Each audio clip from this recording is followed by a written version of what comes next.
देखिए, ये आंदोलन हट जाएगा, ये तो बिल्कुल संभव नहीं है। ये असंभव बात। जनता ने क्लीन स्वीप शुरू कर दिया तो दिक्कत में पड़ जाएगी सरकार। ये आंदोलन का तरीका दूसरा है। ये हमारा गांव है, हमारा गांव है, हम लंबी दूरी में बसे हुए हैं। तो सरकार अगर ये सोचती हो कि हम लंबा खींच करके किसान को थका देंगे, डरा देंगे, परेशान कर देंगे, तो ये सरकार मुगालता अपना निकाल दे मन से। हम डरने थकने वाले नहीं हैं, परेशान होने वाले लोग नहीं हैं। देश के लिए हम राष्ट्रभक्त लोग हैं, कुछ भी करने के लिए तैयार। सरकार अपने नागरिकों को बचाने के लिए कुछ नहीं करना चाहती, केवल धमकाना चाहती। जो हमारा ये आंदोलन गांव है, इसी में हम लोग रहेंगे, कहीं जाने वाले। तो आज हम मौजूद हैं गाजीपुर बॉर्डर पे। कुछ किसान भाई मौजूद हैं और सबसे पहले हमारे साथ जो मौजूद हैं राजवीर सिंह जो हैं प्रदेश अध्यक्ष हैं उत्तर प्रदेश के। तो इनसे हम बातचीत करते हैं कि क्या होने वाला है, क्या रणनीति इन लोगों ने अपनाई है इस आंदोलन को देखते हुए। सर, सबसे पहले आपका स्वागत है DSPO न्यूज़ में। सर, कैसे देखते हैं आप लोग कि इतने दिनों से जो आंदोलन चल रहा है, अगर सरकार के एक मुहिम की वजह से अगर ये आंदोलन हट जाएगा तो क्या है आप लोगों का, मतलब किस तरीके से आप लोग आगे आंदोलन चलाने वाले हैं? क्या रणनीति है आप लोगों की? देखिए, ये आंदोलन हट जाएगा, ये तो बिल्कुल संभव नहीं है। ये असंभव बात है। सरकार कोई भी मुहिम चलाए, क्लीन स्वीप चलाए, कोई भी चलाए, उससे कुछ होने वाला नहीं है। क्योंकि अगर जनता ने क्लीन स्वीप शुरू कर दिया तो दिक्कत में पड़ जाएगी सरकार। ये आंदोलन बड़े मजबूती से चल रहा, कोविड में ही शुरू हुआ था। कोई ऐसा तो है नहीं कि इस आंदोलन के बाद महामारी आई हो, तो ऐसी कोई दिक्कत नहीं है। यहाँ से हटने वाले नहीं है कतई किसी प्रकार से। हम जो भी नियम कायदे होंगे उनका पालन करेंगे, बचने का पूरा प्रयास करा जाएगा। लेकिन आंदोलन को लेकर के क्या रणनीति आप लोगों की? आंदोलन चलेगा, मजबूती के साथ चलेगा। अभी तो चुनाव चल रहा है, गेहूं की कटाई चल रही है, गन्ने का भी लास्ट सीजन है, मिल 20 तारीख से बंद होने जा रहे हैं। तो किसान को गाँव में भेजा है कि चुनाव में भी भागीदारी करना है। प्रजातंत्र का जो एक सर्वोच्च मानक है उसका भी पालन करेंगे। गेहूँ की कटाई हो रही है, खेती का भी करना है, 130 करोड़ जनता का पेट भरना है, उस धर्म का भी पालन करेंगे और आंदोलन भी चलाएंगे। तो इसमें सारी चीज़ों में सामंजस्य बना करके लोगों को गांव भेजा है। क्योंकि सरकार भी दिल्ली में नहीं है, अभी सरकार अभी चुनाव कर रही है। सरकार दिल्ली आ जाएगी, किसान भी दिल्ली आ जाएगा और बड़ी संख्या में आएगा, कोई दिक्कत नहीं है। मजबूती के साथ आंदोलन चलेगा। आंदोलन में कोई कमजोरी किसी भी प्रकार से नहीं आएगी। लेकिन राजेश जी, एक सवाल है कि इससे पहले बहुत बड़े बड़े आंदोलन हो रहे थे, उस दौरान देखने को ये मिला कि जो है कुछ ही घंटों के अंदर जो है सरकार ने एक्शन लिया और आंदोलन को हटा दिया, रफा दफा कर दिया। तो क्या लगता है कि जिस तरीके से कई बार हालांकि कोशिश की गई आंदोलन को ख़त्म करने की, लेकिन क्या लगता है कि जिस तरीके से ऑपरेशन क्लीन स्वीप के नाम से जब ये आंदोलन वो चलाया जा रहा है ऑपरेशन, तो क्या लगता है कि अब जो है कुछ बड़ा तैयारी करके सरकार इसी को कर रही है? देखिए, कोई भी आंदोलन चले हैं, उन आंदोलनों के बारे में हम नहीं जानना चाहते हैं कैसे क्या हुआ। लेकिन ये आंदोलन एक अलग विषय है, क्योंकि इस आंदोलन ने पूरे देश के भले के लिए आंदोलन चलाया जा रहा। ये किसी राजनीतिक फ़ायदे के लिए, किसी व्यक्ति के फ़ायदे के लिए आंदोलन नहीं चलाया जा रहा। हम देश के लिए लड़ रहे हैं, देश की 130 करोड़ जनता के लिए लड़ रहे हैं। हम देश की अर्थव्यवस्था के लिए लड़ रहे हैं कि अगर किसान और किसानी चौपट हो गई तो ये देश की अर्थव्यवस्था जो सरकार $5 ट्रिलियन का एक सपना संजोए हुए है वो फेल हो जाएगा। क्योंकि पिछली बार महामारी के चक्कर में जो पूरा देश को लॉकडाउन में कर दिया गया, बंद कर दिया गया, सारे विज्ञान, सारी इंडस्ट्री फेल हो गई, सब कुछ बंद हो गया।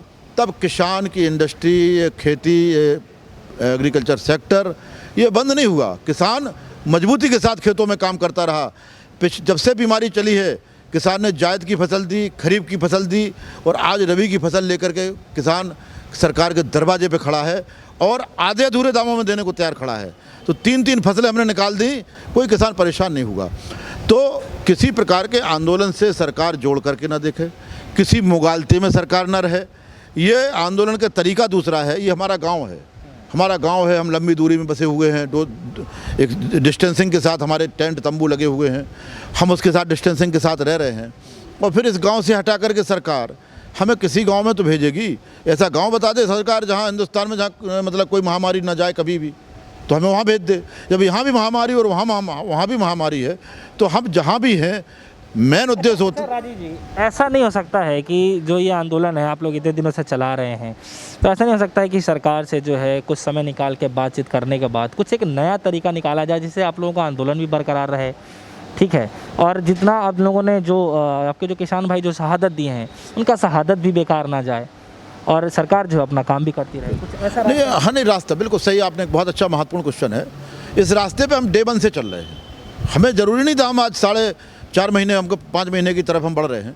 हम यहाँ तक नहीं आना चाहते थे, हम डे 1 से इस चक्कर में हैं। हम सरकार को समझाया है कि हमारी मांगों को मान लें, 3 कानून वापस कर दें, एमएसपी पे कानून बना दें, हम घर चले जाएंगे, सम्मानपूर्वक चले जाएंगे। लेकिन आज हम 4.5 महीने हो गए, हमारे 350 के लगभग किसानों ने शहादत दी है, हम लोगों ने यहाँ पर इतनी बड़ी कुर्बानियाँ दी हैं, हम यहाँ पर पड़े हुए हैं और सरकार ने भी माना है कि हमारे 3 कानूनों में बहुत कमियाँ हैं, लगभग 1 दर्जन संशोधन को तैयार भी हैं।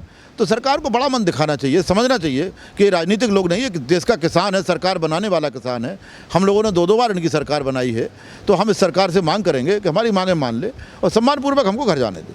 अच्छा, एक जो है अब सोशल मीडिया पर जो है एक चीज़ बयान जो है वायरल हो रही है, जब प्रधानमंत्री मोदी जी ने कहा था कि सिर्फ एक फ़ोन कॉल की दूरी पे है, मुसीबत आन पड़ी है कि किसान आंदोलन खत्म हो जाएगा, क्या सरकार एक्शन लेने वाली है? ऐसी स्थिति में आप लोगों का क्या राय रहने वाला है? क्या आप लोग देखिए, सरकार कुछ भी सोचे, हम लोगों की सोच अपनी जगह पे बिल्कुल मजबूत है, दृढ़ संकल्प के साथ हैं। हम आराम से यहाँ पर रह रहे हैं, कोई तकलीफ नहीं है। सरकार चुनाव कर ले, चुनाव के बाद जब फ्री हो जाए तब आ जाए। प्रधानमंत्री जी ने कहा था 1 कॉल की दूरी पर हैं, हम लोग उस कॉल का इंतजार करते करते 3 महीने हो रहे हैं, कॉल नहीं आई अभी तक। हम लोग वार्ता के लिए तैयार हैं, हमेशा वार्ता के लिए तैयार रहे। सरकार आए, वार्ता करे और हमारी समस्याओं का समाधान करे।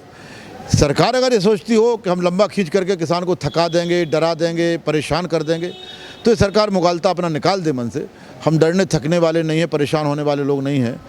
हम मजबूती के साथ यहाँ पर बैठे हैं और हमारा जो मांग है, हमारी जो डिमांड है, वो पूरे देश के लिए है, व्यक्तिगत फ़ायदे के लिए नहीं, किसी पार्टी के फ़ायदे को, किसी व्यक्ति के फ़ायदे को, किसी समुदाय के फ़ायदे को नहीं है। ये देश के फ़ायदे के लिए हम लोग बैठे हुए हैं और देश के लिए हम राष्ट्रभक्त लोग हैं, कुछ भी करने के लिए तैयार हैं। चलिए ठीक, एक आखिरी सवाल है मेरा कि जिस तरीके से राकेश टिकैत जी जो है बार बार ये कह रहे हैं कि सरकार जो है इस आंदोलन को जो है शाहीन बाग ना समझे, चाहे भले ही कर्फ्यू लग जाए, चाहे भले ही लॉकडाउन लग जाए, लेकिन जो है किसान यहाँ से उठने वाले नहीं हैं। क्या उनकी विचारधाराओं से, क्या उनके बयान से कितना बिल्कुल सत्य कहा टिकैत साहब ने।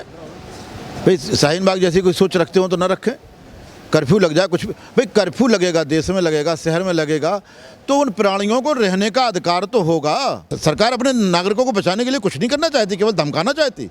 हम डरने धमकी में आने वाले लोग नहीं हैं। हम सारे नियमों का पालन करेंगे, लेकिन अपने गांव में, इसी गाजीपुर बॉर्डर जो हमारा जो आंदोलन गांव है, इसी में हम लोग रहेंगे, कहीं जाने वाले नहीं हैं। चलिए ठीक है, हमारे साथ मौजूद रहे राजीव जी, जिनसे हमने खासा बातचीत करी।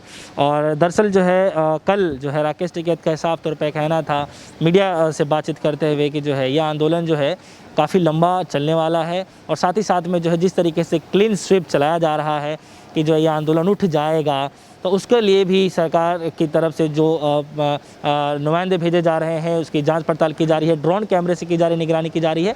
उसको देखते हुए भी टिकैत जी का ये साफ तौर पर कहना है कि ये जो आंदोलन जो है चाहे कुछ भी हो जाएगा, लेकिन जब तक बिल वापसी नहीं होगी, जब तक घर वापसी नहीं होगी। फिलहाल के लिए इतना ही। जुड़े रहेगा हमारे साथ, देखते रहिए DSO न्यूज़। धन्यवाद।